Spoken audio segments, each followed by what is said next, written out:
any kind of incident or situation, and it's straight up Muslim bashing time. It's like this country thinks we all want to be terrorists or something.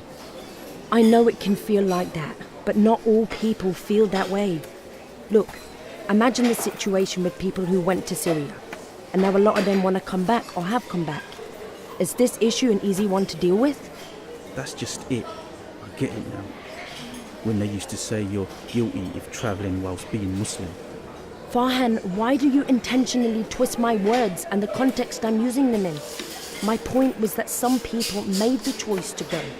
Some kids got caught up in the issue and had no choice.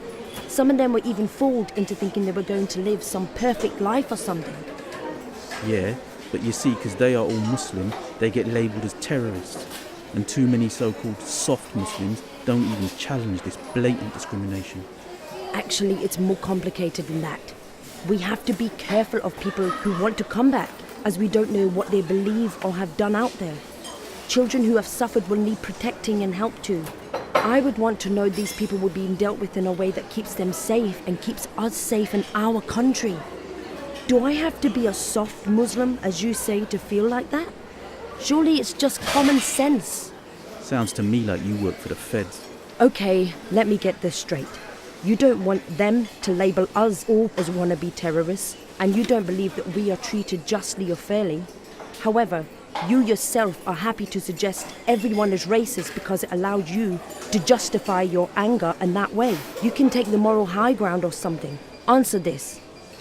If a teenager you knew had gone to Syria and wanted to come back, and they were clearly manipulated originally and forced to commit crimes out there, what would you do with them? I'd help them, of course. Right, but what if someone comes back from there who was involved in murder, has young kids with them, and tries to influence others to do something here? What then? That scares me to even think about it. I don't know. That's different. So then how can we all be seen as the same then?